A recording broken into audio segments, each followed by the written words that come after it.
Il y a plus ou moins 117 ONG internationaux et nationaux qui demandent déjà l'arrestation de John Numbi. Et on a vu la femme de Chebe passer sur RFI et pour réclamer ce que mon John Numbi a inspecteur général de la police comme un FARDC, c'est parce qu'on avait tué Chebe et Fidel Bazana. Maintenant, le vrai problème, c'est quoi? Le vice-ministre de la Justice, il avait passé sur Top Congo en disant que non, tous les gens qui sont cités dans les dossiers à Chebe et Fidel Bazana, bientôt, ils vont tous traîner bientôt à la justice. Et qu'est-ce qui se passe? Le ministre de la Justice a outil déjà et qu'on saisit justice militaire pour faire la note judiciaire en fait qu'on fait un dossier à Chebea na Fidel Bazana. Et maintenant, John Numbi à quel niveau? John Numbi paraîtrait qu'il va gagner la frontière à Okima. Pourquoi pas que ceux qui John Numbi va gagner va s'ambisser maman bâtir dossier au clair qui va nous sauver va faire des kaki. Batopé katakatanga de qui John Numbi doit financer qui batona pour qui va le candidat Kima. Qu'est-ce qui attend le gouvernement la justice congolaise bâtir John Numbi pour passer misai. Alors Kabila ngame manga sala et devoir de mémoire bato ba histoire bakoeba et makambo o Che Guevara sala kana Fidel de Castro. Donc il veut attaquer des camps militaires pour faire peur à l'armée. C'était ça le vrai problème. C'est pour cela hier vous avez vu et ba mouvement ya mouvement ya ba incursion ya ba rebelle wana ba ko attaquer maintenant ba camp militaire net kaya Kibembe. Mais gloire à Dieu a fait grâce pourquoi parce que notre armée actuellement est comme armée moko za fort en Afrique. Ba kanga ki batwana ba bloquer ki na batu misusu. Mais au moment où nous sommes tentés de parler, on a encerclé ferme à John Numbi na ba garde républicaine, na ba géant service de sécurité, na la police na ba FARDC. Parce que dans quelques jours John Numbi doit être arrêté. Maintenant le vrai problème c'est quoi? Kabila ne peut pas échapper maintenant actuellement dans le dossier au écoutier. Et Balani maintenant un discours ya Mokonza Mboka wa lobaki que non, moi mon problème c'est pour répondre aux désidératés à peuple congolais. Mais tout le monde qui a un dossier X ou Y, ils vont répondre devant la justice. Et maintenant le vrai problème c'est quoi? Kabila a peur. John Numbi a peur, soit calme. Parce que déjà soyez le bienvenu, notre cher fidèle internaute et maintenant sur Bazouli Bakou qui t'offre sur votre chaîne, la meilleure chaîne du moment, Alvin Biapé, la voix céleste. Merci pour la confiance sur vous, Sala Rabiso. À chaque fois que l'on a c'est-à-dire que nous sommes en direct de la République démocratique du Congo, précisément à Kinshasa, la capitale, on a 10e rue limitée, devant temple de la démocratie, on peut mettre en mention par rapport à l'actualité politique. Toujours dans le magasin, on a bien yoka base, on a toujours battu Bolinga Mokonzi Mboka. Bolinga Mboka na bien Congo la République démocratique du Congo pour soutenir magasin yoka base parce que makamune banarande awa. Eza moko Bolinga mingi ezaka Mr. Comme nous devons développer ma solo lelo na mwana Mboka le procureur du peuple par rapport à l'actualité politique Mboka na biso. Aujourd'hui na kata Mboka na biso Fati Beton vient de nominer le premier ministre beaucoup découvrir na kata émission na biso. Na kata émission na biso te sabino nyonso e batame ko bima. Il paraîtrait que John Numbi bakangié na frontière ya Likasi. Par rapport à la chance nyonso le bamena kombo na e affaire à Floribert Chebea na bitumbo tiko sala na katakatanga ba sala trouble sala maki dimanche na tong en Mboka na biso. Restez branchés parce qu'il y a des graves révélations autre bisanga cette émission par rapport à tout ce qui s'est dit, tout ce qui se passe na Mboka na biso au boyebité. Restez vraiment connectés. Na senga vraiment mon caméraman derrière la caméra, mon la pemba font la caméra pour qu'il y ait des nyonso bazona na biso ba mon invité na nga lelo trouver tenir masolo moi na Mboka le procureur du peuple Michel Luko qui est né de Robetane Masolo par rapport à l'actualité politique. Maintenant, bato bo soutenir Abiso, maintenant bato bo linga biso. Congo lisanga gain lomi reste toujours branché, reste toujours là pour nous soutenir. Mon Mboka Mbote papa. Mbote papa journaliste, Mbote pe na ba union so balandi biso et en amont déjà na ko réparer comment parce que tu as fait une erreur il y a autant de gens balanda biso déjà. C'est Michel Lukoji, ça c'est mon vrai nom peut-être maman Jackie peut batu belé balanga ba eba. Déjà na entrée déjà to pesi Mbote na ba union so o balandi biso na kati ya Mboka na intérieur voire même à l'extérieur du pays parce qu'il y a de diaspora au Babimamboko dans un contexte X ou Y au Nganotoyebi. Mais gloire à Dieu, aujourd'hui, il y a ce qu'on appelle la beauté de la démocratie. C'est pour cela que vous voyez des inconscients, des gens au Loloba Zoloba pour attaquer vous-même l'individu Félix Antoine Tshisekedi Tshilombo. Donc, la question que vous avez, mitune que vous avez. Voilà, l'entrée des jeux, par rapport à la nomination, il y a Premier ministre qui m'a conduit à l'initiative, il y a Premier ministre devant, il y a le peuple congolais. Et merci beaucoup. beaucoup, merci beaucoup. Mon frère ami, le vrai problème c'est quoi? Vous voyez actuellement, Kabila Tikaki système moko na mboka oyo ngana yo toyebaki parce que tu es aussi au courant. Et il y avait des journalistes, comment des journalistes fanatiques. En tout cas, toutes les autorités politiques, il y a lobby. Ils travaillaient en collaboration avec leurs journalistes. Par là, je vais dire quoi? Récemment, dans le week-end, nous avons écouté, nous tous, voire même dans tous les réseaux sociaux, il y a eu des révélations que Moïse Katumbi a refusé la primature. C'est faux et archi faux. Et maintenant, je peux décortiquer. Pourquoi? Parce que il y a des gens actuellement au Baniba la vérité. Vérité Zabouye. Le président de la République, il faut qu'il na Kolwezi. Akene kosala ba inauguration ba infrastructure mususu esala makikuna. Les alara déjà la première équipe qui t'a intéressé. C'est pour ça que vous avez vu voir même le Peter Kazadi, il était à Katanga. On a vu le conseiller en matière de secrétaire chef de l'État, François Béa. Opa Kita qui pour ça l'inspection à Aner Nyoso. Il y a Katanga pour préparer à quel chalet à Mokonzamboka. Mais il y a des gens qui vont te dire que non, le président de la République a colligné qui n'est pas que tout n'a Kabila le nom du premier ministre. Mon frère ami, c'est vomissant. Vous allez comprendre que non, il y a des inconscients dans ces pays, voire même il faut renouveler la classe politique. C'est pour ça que vous avez vu quand François Béa a terminé sa mission au niveau de Katanga à Kenya jusqu'au Rwanda par rapport à la relation bilatérale. Et maintenant, le vrai problème, c'est quoi? On ne peut pas nommer un premier ministre une personne qui a des ambitions présidentielles. Mais c'est ce qui a tué aussi Vital Kamerhe politiquement. Cela veut dire quoi? On nomme un directeur de cabinet, un directeur de cabinet, ce n'est pas un agent de l'État, c'est un homme de confiance. C'est pour te dire que non, le président de la République, la Constitution nous donne le pouvoir discrétionnel de nommer un premier ministre. C'est faux et archi faux, entendons dans quelques secondes. Tu reçois premier ministre, mais le premier ministre est ensemble. Et je ne confirme pas, mais le premier ministre est ensemble. Et excusez, Moïse Katumbi. Pourquoi? Parce que le président de la République a la stratégie au Ngano Yebite. Mais il y a déjà un nom qui circule. Au moment où nous sommes en train de parler, Samba Lukonde, il était l'ancien ministre des Sports dans le régime majoritaire Kabila. Actuellement, c'est le DG à Jekamine et à Kitaka, dans le gouvernement à Kabila depuis 2015, et Ayaka dans l'opposition à GTC à Moïse Katumbi. Et c'est pour cela, actuellement, vous voyez déjà que non, dans quelques heures, c'est combo à premier ministre. Voilà. Mais le vrai problème, c'est quoi? Un premier ministre qui a accompagné visuel chef de l'État. Et on n'a pas besoin, parce que le problème, il y a géopolitique, il y a nous avons un problème. Dans un poste, il y a un premier ministre qui a répondre à des désidératés à Congolais. Un premier ministre qui a ombrage na chef de l'État. Un premier ministre qui a martéalisé vision à Mokonzamboka, le peuple d'abord. Voilà. C'est pour cela vous avez vu, il y a des gens qui ont déjà compris que parce que Moïse Katumbi a intégré l'Union sacrée. Dans son cahier de charge, Katumbi demandait la présidence de l'Assemblée nationale et puis la primature. Mais comme des journalistes, ils ont déjà compris que non, Katumbi primature. C'est pour cela qu'il y a des gens qui ont dit que non, Katumbi a refusé la primature. Mon frère ami, c'est faux et archi faux. Le président ne peut pas nommer Katumbi à niveau du gouvernement. Mais le président a choisi bel et bien de nommer une personne qui est dans l'ensemble. Ce n'est pas un problème. Là, ça revient maintenant au pouvoir discrétionnel de Mokonzamboka. Voilà. Tout ce qu'on est solo par rapport à Katanga, affaire à John Numbi. John Numbi paraîtrait qu'il va gagner la frontière à Okima. Pourquoi pas que ce John Numbi va gagner, va s'embisser, maman, bâtir le dossier au clair qui va faire des kaki. Batopia Katakatanga de qui John Numbi doit financer qui batona pour qu'il va le candidat Kima. Qu'est-ce qui attend le gouvernement, la justice congolaise, bâtir John Mambo pour passer à Misaï? Alors, par rapport à ces dossiers, qu'est-ce que tu peux expliquer maintenant sur Bazolandang? Il y a plus ou moins 117 ONG internationaux nationaux qui demandent déjà l'arrestation de John Numbi.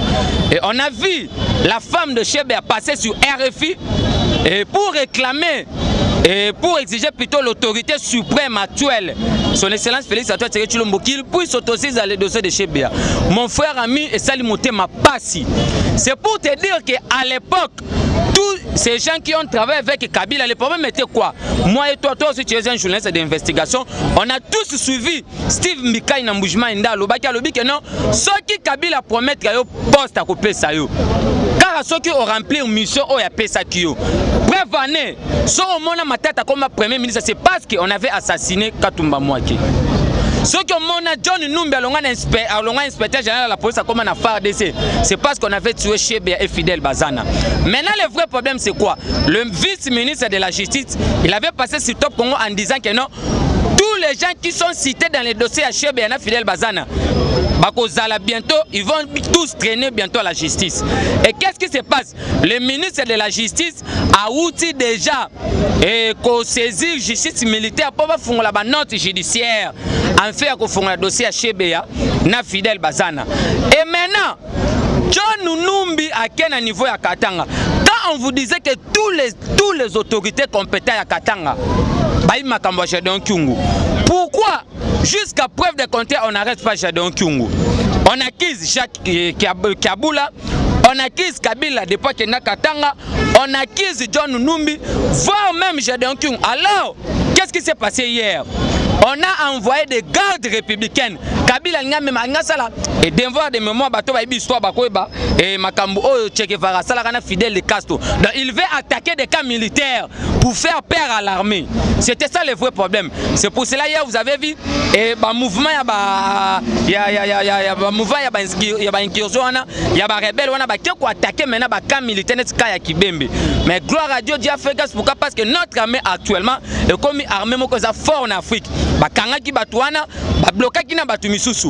Mais au moment où nous sommes en train de parler, on a encerclé ferme à John Numbi na ba garde républicaine, na ba géant service de sécurité, na la police na ba FARDC. Parce que dans quelques jours, John Numbi doit être arrêté. Maintenant le vrai problème c'est quoi? Hier moi j'ai suivi tous les classiques qui a battu FCC à Kabila. Oh balobi que non, ils veulent maintenant flatter le chef de l'État. Parce que déjà au moment où moi je te parle, la communauté internationale déclare l'arrestation de Joseph Kabila. Pourquoi? Parce que Kabila ne peut pas échapper maintenant actuellement dans les dossiers au écoutier. Et Balani maintenant un discours à Mokonza Mboka ou à Lobaki que non, moi mon problème c'est pour répondre aux désidératés à la peuple congolais. Mais tout le monde qui a un dossier X ou Y, ils vont répondre devant la justice. Et maintenant le vrai problème c'est quoi? Kabila a peur. John Numbi a peur, soit calme. Parce que déjà on construit une justice militaire, on vient voir même de sécuriser concession à Mitende dans le cimetière à Mbeteke. À l'époque, colonel Djadjila, là où on avait enterré Fidel Bazana, 20 km, Chebea na mutu na ba préservatif, na ba plante, na ba kis pour ba keno peut-être. Et moi si mutabomi et tout consort. Mais ba kino ba barake ngu ba soko olia on a sama ba posebi maka likolo. Et c'est pour cela vous voyez aujourd'hui, je te dis, dans quelques jours, dans quelques heures, Chebea, excusez, John Numbi a causé devant aux arrêts. John Numbi c'est un civil courageux mon frère ami. John Numbi n'a pas fait et n'a pas fait de formation militaire. Sois calme, c'est là t'es tozoya. Je te dis ceci. Au monde politique il y a un défi. Ce qui a assez la politique on a mêlé le Félix Abima perdant. Tout le monde pour anine. Bazo président batien un défi. Donc pour ton magasin président Salaboy. La politique c'est les nerfs des idées. On ne fait pas la politique avec les cœurs au Kokufa. Il y a un moment Martin Foyer le mutuezo sala sous bien parce que ça n'a pas mukena ya na question na yo. Il y a un moment Martin Foyer le mutuezo sala bien pour la énième fois. Kagame oh ya benga la cour constitutionnelle le labi que Kagame doit diriger Congo. Le vrai problème c'est quoi? Félix toi tu sais que dans la politique il y a Malembe. Attends tu dois voir John Numbi c'est un civil courageux. Né à comment les lots militaires soi-disant policiers. Mais Olivier Lembe doit nous dire que non Kabila c'est un militaire, même si ils occupent la fonction militaire, mais l'esprit de militaire. Mais mon frère ami, on a connu Maréchal Mobutu un militaire, mais tu as vu Sornaye, Kadhafi était militaire, ils sont nombreux. Bongo. Je te dis que le vrai problème avec l'IDPS avait frappé le système ya Mobutu. On a frappé le système ya Joseph Mouzé le père, voire même le Mouzé le fils soit contesté. Attendant, tu dois voir parce que le ferme ya John Numbi au moment où moi je te parle, ils ont déjà sécurisé dans la chambre de l'ordre. Dans quelques jours, John Numbi a devant la barre, il doit se justifier. Pas même que ça qu'on se justifie parce que les conférences de presse ça va focal dans ceci badimi, il y a Fidel Bazana, il y a Chebea. Bon dossier on a un moment maintenant Kabila est entre la vie ou la mort. Voilà. Et puis on a déjà rempli la coalition attendant comment est-ce que Kabila cause la humilier au moins que prophétie a vie Etienne Kokisami. Alors baki que Kabila sera arrêté dans ces pays. Voilà. OK. Qu'est-ce que tu peux répondre à Bato Bazolo Baké? François Béatrice a bon Kigali contre numéro 1 en Rwanda qui va sur la masolo pour Kabila na numbi na mboka po ke bakimisa bango. Ah non, wana eza ba intoxicateur, eza bato basala ba campagne de diabolisation, ya ko diaboliser population. Vous voyez mon frère ami, et on arrive au pouvoir pour changer le système et non les individus. Et toi tu ne peux pas me dire que non Félix aujourd'hui président de la République à Rosa peut-être nous sommes les combattants et on a combattu 37 ans à lutte pour aujourd'hui maîtriser notre vision qui était d'instaurer un véritable état de droit. Mais tu vas pas me dire que Baozonga va comme signe général. Vous voyez que c'est pratiquement impossible. Attends maintenant je te dis non mon frère ami. Kagame et Félix baza ba homologue. Ozomona baza ba homologue à part Makambo et Leki. Et maintenant Félix actuellement c'est le président de l'Union africaine. Il faut atchaper na kati Afrique centrale, il faut atchaper na Afrique non au total. On a envoyé conseiller et en matière de sécurité François Beya pour aller au kangisa sous la relation bilatérale n'a qu'au renforcer ma force sécuritaire. Pourquoi tu as vu le président République a envoyé son conseiller principal? Alors François Beya travaille avec Joseph Kabila. C'est pour te dire que le président de la République Azona voit même un risque à coller dans la garde. Oh bah bomba Kabila pendant 20 ans. C'est pour te dire que non, personne ne peut attaquer l'individu Félix Antoine et tu sais que d'Antoine actuellement pourquoi? Parce que son pouvoir est divin. Ou on est un intoxicateur. Conseiller François Biakenaki pour nous kangisa ba relation pour nous kangisa ba mboka nyonso. Pourquoi? Parce que dans quelques jours on vient voir même de frapper l'ancien rebelle Yadef. Faire des sénabiso pesi ba avancer ba kangi voir même na ba prostituer bazo teka ba mon frère ami je te dis que non guerre à S ezala qui cop guerre à S le ba tirer d'officiel ba bimi. C'est pour te dire que voir même des gens qui nous ont parce que nga Kabila tika leur dirigeant ngate je n'ai jamais accepté que Kabila sera président ya mboka parce que toutes les institutions est par terre Kabila comme riche et puis la jeunesse congolaise tika ngo par terre. C'est pour te dire que non, Kabila est au courant. Il y a Maramno, c'est bandé que le Cana Est et Yamboka. Soyons calmes, Félix, actuellement, c'est le président de l'Union africaine. Mais il y a des gens qui nous ont dit que non, un Moulouba ne peut pas diriger ces pays. Dans le livre d'or à Kizé, à Kibondoki. Mais Félix Antoine, ce n'est pas le président de Balouba, il est le président de tous les Congolais. Mais chaque politicien a son fief naturel. Aujourd'hui, un Kassé, il est à la tête de l'Union africaine. C'est pour te dire que non, une personne qui a été sous-estimée, voire même dans son propre parti politique, UDPS, aujourd'hui, il est entré à gérer, voire même à éminent professeur au Bantoura qui Joseph Kabila. Abimisi bango na niveau imbécilité na tikala komona te. Parce que force ya Kabila nyonso na ndima oka na conteste moko réduit au niveau ya ba professeur imbécilité. Voilà. C'est pour te dire que soyons calmes. Dans quelques heures na minute tozo banda, vous allez voir comment est-ce que Mboki kozompe pasika. Il y a eu des messes partout dans le na kata mboka na biso ba messe la itel mebele même na Kinshasa awa. Pona osenga miséricorde pe na grâce ya Nzambe pa na mwana mboka Vital Kamerhe au procéder le 15 par rapport à ce dossier noko lobani. Ba messe qui multiplié par rapport à mambo Vital Kamerhe. Kasi basala ba messe. Oui. Mon frère ami c'est la sorcellerie inconscient nako koloba boy. Vous voyez, il y a des gens qui ne comprennent pas. Kamerhe, c'est un faiseur du roi, je ne sais pas. Là où Kamerhe avait fabriqué Félix Antoine Tshisekedi Tshilombo. Mais l'IDPS en 2011, sans allier, on avait gagné les élections. Et gloire à Dieu parce que les faits, le sphinx de l'humanité aujourd'hui, qu'on s'est appelé 39e anniversaire, il y a parti politique, il y a 13 parlementaires, on a 80, lettres, il y a 42 pages, il y a 10 propositions pour la maréchal Mobutu et à déboulonner le système dictatorial et la politique. Le lieu où Mimi Bisson a pouvoir. Et maintenant, le problème, c'est quoi? Kamerhe, il se voyait, c'est comme s'il était en train de gérer, co-diriger et co-gestionner les pays avec le chef de l'État. Le président de l'État a été clair. Aux Alamouana Maïnanga, Oibi, aux arrêts. Et maintenant, qu'est-ce qui se passe? Bah, condamner Kamerhe dans le premier degré, le bazan appel. À la place, il y a bateau INT, basa la cotisation pour Nambonga, bah, compter les Congolais zonga, baso multiplier bah messe. Mais quand Kamerhe était dans la présidence en train de voler, il n'y avait pas de messe, il n'y avait pas de prière. Quand on tuait des gens là-bas, il n'y avait pas de déclaration politique. Aujourd'hui, il y a des gens qui vont te dire qu'on a violé l'accord de Nairobi. C'est la sorcellerie encore pour la énième fois. Par là, je peux dire quoi? Dans le tout dernier procès à Vital Kamerhe, qu'est-ce qu'il avait dit? L'accord était que non, ceux qui ont gagné majorité parlementaire n'ont pas primature. Mais tu as gagné majorité, tu as une bonne foi à Mokonzambo, Kanazaki, directeur à cabinet. Attends, je te dis, Kamerhe a été déjà condamné à premier degré. C'est la justice, ce n'est pas le président de la République. Kamerhe a un appel. Moi, je dis ceci. Kamerhe a sali passation va marcher à gré à gré. Naibi Jamal te oh Jamal naibi ngate. Mais ba on se ba ko yeba na kati ba marcher ona. Asile la page Kamerhe, la page Kamerhe déjà tourné. Total makambo ya liboso parce que Kamerhe ne peut pas être un premier ministre. Wana ko lo banine. On ne peut pas encore nommer un premier ministre une personne qui a des ambitions politiques présidentielles. Vous voyez to zonga sous na makambo ya ko rendre compte na autorité morale. Cela veut dire quoi? To ya sous na ba ilunga Kabila loba. Non. Félix Antoine Tshisekedi rien ne nous échappe. Ceux qui biso toujours raisonner bon yé, Moutaza le mieux sécurisé, le mieux informé, le mieux et informez-vous même il y a Union africaine. Donc soyons calmes, Cameroun va mettre quoi boutique dans l'autre côté.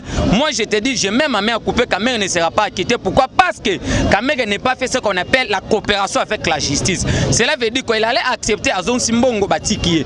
Avec l'arrogance, et penser c'est comme Kabila qui dirigeait toujours. On va dire que non, Félix Azala qui nommait tout comme ça comme Chada. Obi que Chada a aussi battu belé na mboka o. Otokobi Misako, il a été nommé.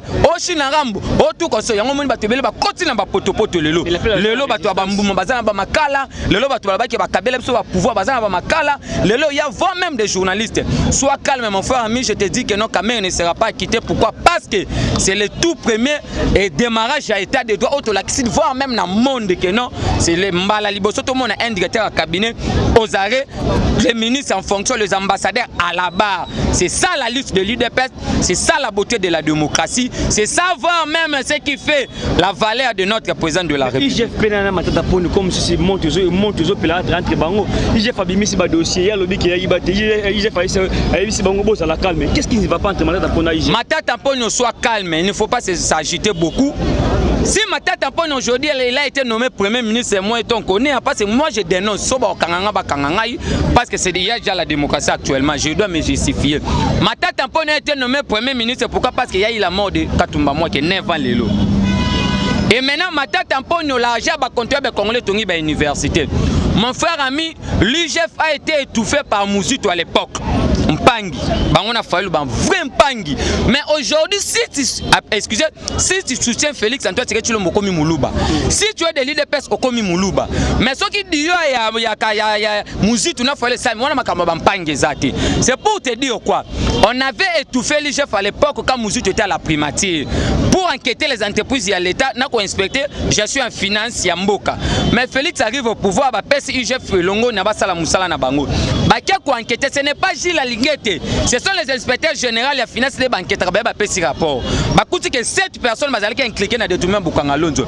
Bah pèse mutu na mutu papier na pour azo élément ya défense tant on va interpeller na justice ya.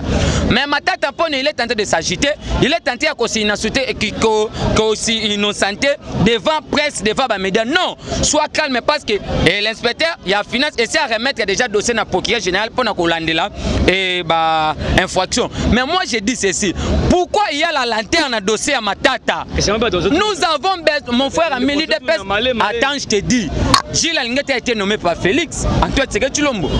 Où est-ce que tu as vu dans l'accélération? Ça n'a rien à voir avec l'institution. Attends, je m'explique. Ça n'a rien à voir avec l'institution présidente de la République. Là, c'est l'institution causée tribunaux. Et maintenant, je dis ceci, pourquoi il y a la lanterne? Parce que l'UDPS est là pour dénoncer. Nous sommes là pour dénoncer. On ne doit pas protéger X ou Y. On avait dénoncé par rapport à la médiation du ministre de la Santé. C'est pour te dire que d'abord, l'exemple fait dans la propre partie à Mokonzamboka. Et maintenant, moi, je dis pourquoi la lanterne? Nous avons besoin de voir les ministres Willy Bakong aux arrêts. Matata Pone aux arrêts. Parce que Matata Pone a dit que Arobima Libanda Mboka, pourquoi? Parce que c'est le Kouta. Aligné à se laver pour rien. Matata Pone a détourné bel et bien l'argent à l'État. Puis de mbongo belé ba passerelle ya école et tout comme ça. C'est pour te dire qu'il y avait la sorcellerie en conseil. Yango moni ba banga que Kabila qui n'était Kabila zalaka pour bango ba continuer ka. Yango moni ba Willy Bakong ba école fictive. Tina kati ya ba mbongo ende kuna ba mbandaka. O amake comme école Willy Bakong fictive mbongo à l'État. C'est pour combattre la gratuité de l'enseignement. C'est pour cela nous demandons le procureur général de la République. Il y a déjà des infractions. Pourquoi la lanterne comme ça? Il faut frapper tous ces criminels économiques, tous ces criminels financiers, tous ces criminels politiques, des criminels en cravate. Donc vous voyez mon frère ami, aujourd'hui il y a la beauté parce que quand on attaque Matata bientôt, ta maman sera aussi aux arrêts. Parce que ta maman il va nous dire comment est-ce que nommer ministre de la justice. Après avoir bâti l'avion, j'ai des informations, mon numéro est plus 243 84 51 32 09. Voilà. Donc, nous avons besoin de toute cette bande des aventuriers à la Osari. Moi, je demande voir même la récession à Ngoïka Sanj, mon frère ami. Ce n'est pas que si tu es à l'Union sacrée, il y a des gens il y a nos frères Kassaïens qui ont fait couler des sang. Il y a Ngoïka Sanj, on va détruire Kassaï Lelo, Nabamganda Chika, partout, il n'y a pas de l'eau, il n'y a pas l'électricité. À l'époque, Félix n'était pas au pouvoir, il y avait des gens qui géraient les Kassaï. C'est pour ça que je te dis que non. Moi, je demande voir même au président de la République, mon cher ami, va multiplier ça les belés à prison. Je laisse le temps, Manu Batounte, poser ma question belé par rapport à faire frère moi Namoka Martin Fayulu dans discours naé parce que bando ba bengi tel mais belé ba lobi tel mais belé. Qu'est-ce que tu as compris par rapport au discours moi Namoka? Mon frère ami, je te dis la vérité, Martin Fayulu a disciple Sphinx. Martin Fayulu a la disciple Etienne Tshisekedi wa Mulumba te. Non, il est maudit politiquement. Voire même Mouzito aussi maudit politiquement. Cela veut dire quoi? Les menteurs politiques ya Mouzito za kizenga via lala Mouzito s'inclinate. Alors le mentor on est Sphinx ya limité Etienne Tshisekedi mais via lala na stade Martin yate. C'est pour te dire quoi? Martin Fayulu a une confiance nationale souveraine. Toké na dialogue inter-congolais mamna le bofang donga yebiango. Martin Fayulu a na confiance nationale souveraine. Confiance nationale souveraine et s'il Martin Fayulu a zongi mamouné ba café na ba pétrole. Ba Franck dit on va continuer ba kena dialogue inter-congolais. Balongo na dialogue inter-congolais ba kena 1+4. Balongo na 1+4 tourner ba élection 2006 vieux Mafaye. Vieux Mafaye ba aligné na parti MLC ya Bemba. Abimi député. Et alors, en 2007, Franck Dion a frappé bango na députation mais Kabila a invalidé en 2007. En 2011, Mafa le dit qu'il faut que siéger base nanga. Mais si Martin Fayulu a eu la population, il y a Moukié, c'est grâce à Sphinx de l'Immédiat. Cela veut dire qu'en 2011, il a créé la dynamique de Tshisekedi du président à MLP na triomphal. C'était pour profiter à la popularité de Sphinx. C'est pour ça que tu as dit aujourd'hui Martin Fayulu comme Moukié Koutaza t'en a battuté. Alors le vrai problème c'est quoi? Quand on vous disait que Martin Fayulu parlait le même langage avec les gens du FCC, vous refusez. Chadari, allez à Tundu, Kabila, le résistance. Martin Fayulu joue pas le résistance. Oh, je ne suis pas dans l'opposition, mais je suis dans la résistance. Mais Martin Fayulu avait dit que non, hier, c'était Kabila qui est dirigé par l'entreprise de Félix. Aujourd'hui, c'est Kagame qui dirige par l'entreprise de Félix. Mais c'est la même personne qui te demande qu'on doit respecter la Constitution. Il y a une contradiction. Moutou Yama faisait à Kobeba. Toi, tu dis que c'est Kagame qui dirige. Mais tu dis que non, il faut pas organiser la Constitution, pas organiser l'élection, pas respecter la Constitution. Mais vous allez demander à Kagame. Tous sont amenés dans l'élection 2018. Avant la Cour constitutionnelle a proclamé le résultat. C'est le même Martin Fayulu, c'est la Kagame. Tout c'est la Kagame. Mais Kagame appelle ça 40 000 smartphones dans la Mouka pour avoir un résultat signé. Kagame a appuyé la Mouka pour Martin Fayulu comme président. Surtout si on a dossier à la Mouka, tu dois voir que non, il faut te protéger Félix, c'est notre force, c'est notre sang. Cela veut dire quoi? Il y a déjà au Bateka qui déjà beaucoup na Balandos, oh il y a la fondation Kofi Annan, comme ça Macron président, comme ça ministre affaires étrangères, ils veulent l'index et tout comme ça. Bateau déjà qui va réviser le code minier, ce qui m'a fait fandarawana. Mais aujourd'hui m'a fait dire que c'est Kagame qui dirige, c'est la honte, c'est la sorcellerie. Et puis Martin Fayulu le jour où Cameroun a gagné qui sont malgré la vidéo na mon avis à CP là na Faden House. C'est pour te dire que via ça Camerounais. Parce que si Martin Fayulu c'est un vrai Congolais là ça soit ta place Bakunda papa na. Parce que ta monto a fait papa na 1999 il place Bakunda papa na ngango.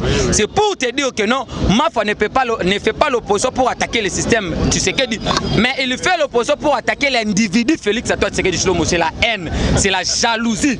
C'est pour te dire que non, actuellement personne, voire même Kabila n'entendait pas que Félix peut diriger ce pays. Qui n'a contesté ce commis? Martin Fayulu doit avouer que Tshisekedi a déboulonné le système qui a implanté pendant 20 ans. Alexis Tamamba Libanda, Premier ministre Libanda, Chadar Libanda, la médiocre Janine Mabunda Libanda, donc tous ces bandes, tous ces conglomérats de aventuriers, voire même actuellement Kabila est devenu un prisonnier à ciel ouvert. Vous voyez le vrai problème, c'est que les prophéties politiques à soin que ça mettait qui s'est mis à travers moi, parce que l'esprit du père est en fils. Maintenant, Martin faut avoir la place d'accepter, parce que vieux Mafa comprendre déjà que la loi vont les choses. On ne parlera plus jamais à honorable comme Martin Fayulu, c'est un député national. À l'époque, il était à l'Assemblée. Qu'est-ce qu'il avait fait? Est-ce qu'il avait contrôlé les entreprises publiques à l'État? Est-ce qu'il avait interpellé le gouvernement? Est-ce qu'ils ont sanctionné le ministre? Laissons Félix pour servir son population parce que Félix a détenteur, il y a testament politique laissé par le fait Etienne Tshisekedi de Mulumba. Bientôt le gouvernement nous satisfait au Bima. Vous pensez vraiment que ce gouvernement est vraiment en attente du peuple congolais pour satisfaire le peuple congolais par rapport à tous ses besoins? Mon frère ami, mais c'est l'une des raisons. Moi, je suis dans le baki à le gouvernement où le peuple congolais va satisfait parce que manque économie va maîtriser. Mais c'est l'une des raisons on avait rompu l'accord FCC cash parce que pouvoir qui mon frère ami ne me cite pas le nom de Muzitu. C'est le médiocre des médiocres et premier ministre. Muzitu a spoilé banda quoi. Moi tant cité na que misa ba dossier na bango. Muzitu a spoilé banda quoi l'état à l'époque chez Koko na ba caméra. Oui histoire wana. Et pour te dire que Muzitu premier ministre tonga et loko monter na Kikwiti.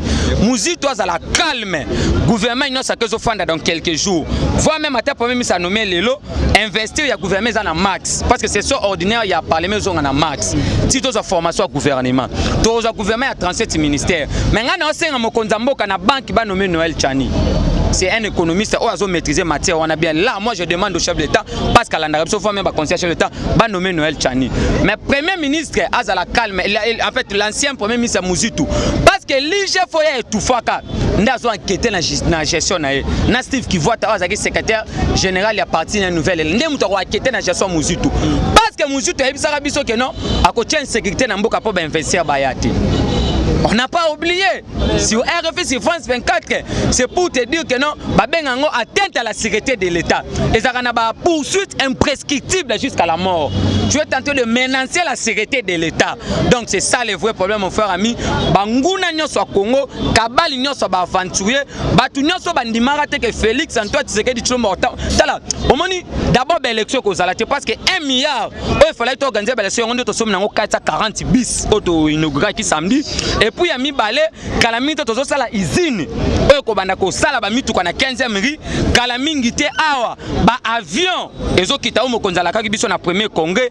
Et puis il faut tout ça la chemin de fer pour na ba train ba grande vitesse koya. Donc mbongo il fallait qu'il y ait une élection Martha Limbisa biso et qu'il y ait un social à ba congolais. Pourquoi? Parce que tout le monde qui est élection, ce sont les politiques qui en bénéficient. Donc c'est ça, il faut d'abord résoudre les sociaux des Congolais. Pourquoi? Parce qu'il a été élu pour ça. Donc je suis le procureur général pour le peuple congolais mais de l'UDPS. Mon numéro est plus 243 84 101 32 09. Mon numéro est plus 243 84 101 32 09. Tu peux si ba union somboto balandaka biso partout dans le monde entier. Tu peux si maman Jackie Makes Mpo Nimbote na kata Kolom maman que je porte au cœur avec vos soutiens financièrement, moralement, physiquement. Maman Animula na Virginie aux États-Unis d'Amérique. Papa Taouti na Montréal na Canada. Mon vieux Aridjan na dossier na ville ya Reine Boza Ebele. Mon vieux Benjamin Piana na kata Paris. Vous êtes nombreux bolandi biso. Bamsuna Bosani. Mon vieux Guilain Pembele na Angola. Mon président Chikito Mouchachino, la personne qui soutient tous les présidents du Parlement debout. Et sans oublier ma maman Jeanne na Katia Belgique. Vous êtes tellement belé. Oh bolandi biso et belé. Bah oh peut te dédicacer. Vous comprenez sans oublier papa Emile Sil na Katia France. Vous êtes tellement belé bolandi biso.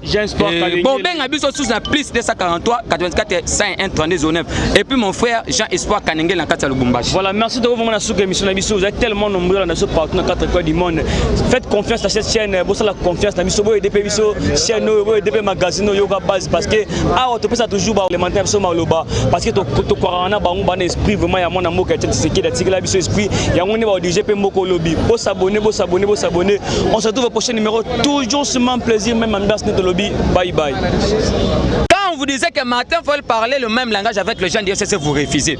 Shadari, allez à Tundu, Kabila, bah, le bi résistance. Martin Fayulu joue n'est pas le bi résistance. Oh, je ne suis pas dans l'opposition, mais je suis dans la résistance. Mais Martin Fayulu avait dit que non, hier, c'était Kabila qui est dirigé par l'entreprise de Félix. Aujourd'hui, c'est Kagame qui dirige par l'entreprise de Félix. Mais c'est la même personne qui te demande qu'on doit respecter la Constitution. Il y a une contradiction. Moutou Yama faisait à Kobeba. Toi, tu dis que c'est Kagame qui dirige. Mais tu dis que non, il faut pas organiser la Constitution. Organiser l'élection, respecter la Constitution. Mais vous allez demander à Kagame, tous on a mené l'élection 2018. Avant la Cour constitutionnelle a proclamé le résultat. C'est le même Martin Fayulu, tous c'est la Kagame. Tous c'est la Kagame. Mais Kagame appelle ça 40 000 smartphones dans la Mouka pour avoir le résultat signé. Kagame a appuyé la Mouka pour Martin Fayulu comme président. Surtout si on a dossier la Mouka, tu dois voir que non, il faut te protéger Félix, c'est notre force, c'est notre sang. Cela veut dire quoi? Il y a déjà qui déjà beaucoup na balandos, oh il y a la fondation Kofi Annan, comme ça Macron président, comme ça ministre affaires étrangères, ils veulent l'index et tout comme ça, bateau déjà qui va réviser le code minier, ce qui m'a fait fandara wana.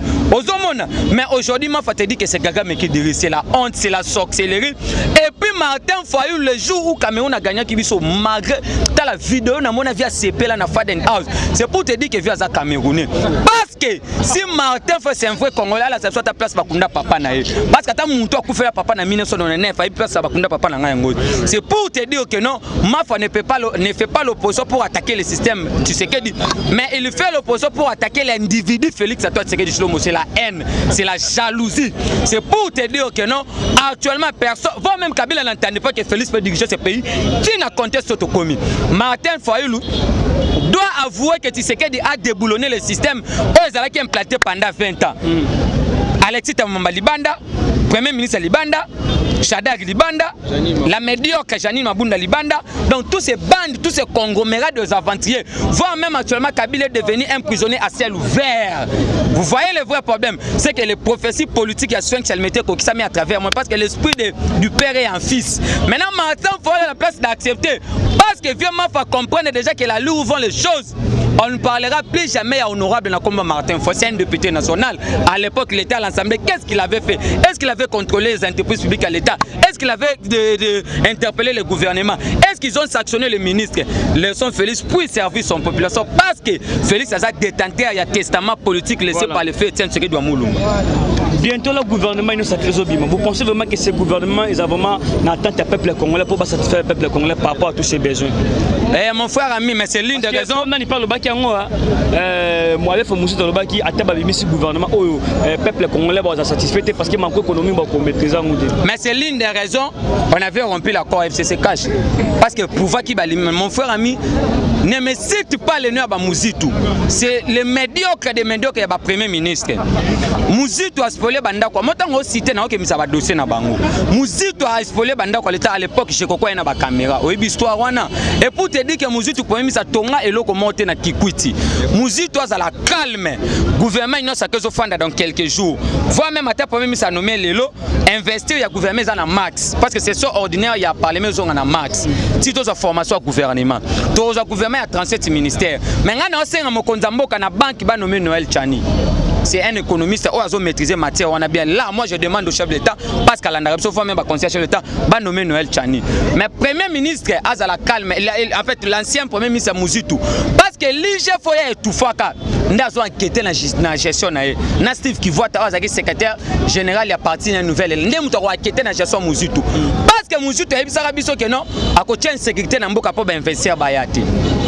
On n'a pas oublié, sur RFI, sur France 24, c'est pour te dire que non, Babengango atteinte à la sécurité de l'État. Et ça a une poursuite imprescriptible jusqu'à la mort. Tu es tenté de menacer la sécurité de l'État. Donc c'est ça le vrai problème, mon frère ami. Bangouna nyoso Congo, Kabali nyoso ba aventurier, Batu nyoso bandimara te que Félix Antoine Tshisekedi Tshilombo.